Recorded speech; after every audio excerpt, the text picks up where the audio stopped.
Today's topic dehydration. Dehydration मध्ये आपण introduction, definition, causes, sign and symptoms आणि management बघणार. त्यात इंट्रोडक्शन मध्ये काय आहे? इंट्रोडक्शन मध्ये हेच आहे की बॉडीमधलं जे लॉस लॉस ऑफ वॉटर होते, वॉटर लॉस होते, त्याला डिहायड्रेशन म्हणतात. Dehydration is the loss of water and sodium due to loss of extracellular fluid and intercellular fluid. Loss of water and sodium in blood occur due to hypernatremia. Hypernatremia झाल्यामुळे sodium in blood reduce होते, decrease होते. Then definition. Definition: dehydration is defined as loss of water and hypernatremia. Hypernatremia means loss of sodium in blood. ब्लडमधून sodium loss झाल्यामुळे hypernatremia होते आणि dehydration पण होते. Then कॉजेसमध्ये एक्स्ट्रीम हीट असल्यामुळे, फिवर जर आला असेल तर, स्ट्रेसमुळे पण होते डिहायड्रेशन. एक्सेसिव्ह एक्सरसाइज केल्यानं पण होते. वॉटर इन लॉस इनटेक म्हणजे की डिक्रीजमध्ये इनटेक केला तर. साइन अँड सिम्पटम्समध्ये थर्स्टी वरना, फटीग, ड्राय माउथ राहणार, ड्राय स्किन राहणार, ड्राय टंग राहणार.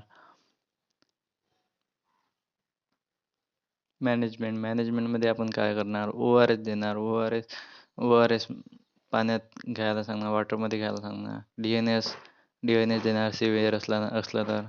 एन एस देणार, नॉर्मल सलाईन देणार, आर एल देणार. ज्याच्यात कार्डियकचे सिम्पटम्स नसणार, कार्डियक डिसीजचे सिम्पटम्स नसणार, त्याला देणार D N S R L. Then मॅनेजमेंटमध्ये नर्सिंग मॅनेजमेंटमध्ये आपण काय करणार? त्याला एज्युकेशन देणार, हेल्थ एज्युकेशन देणार. हेल्थ एज्युकेशनमध्ये आपण काय करणार? डाएटरी पॅटर्न सांगणार.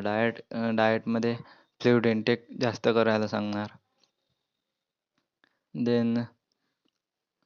देन मेंटेन अवॉइड एक्सरसाइज करणं, जास्त एक्सरसाइज नाही करायला सांगणार. देन वॉटर इनटेक जास्त करायला सांगणार. आणि डॉक्टर्स ऑर्डर फॉलो करायला सांगणार.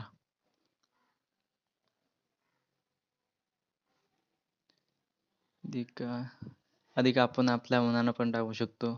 खूप सारे असतात.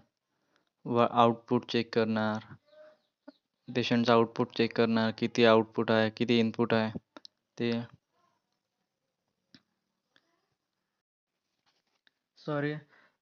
टाईप्स राहील ना. टाईप्समध्ये isotonic dehydration, hypotonic dehydration, hypertonic dehydration येते.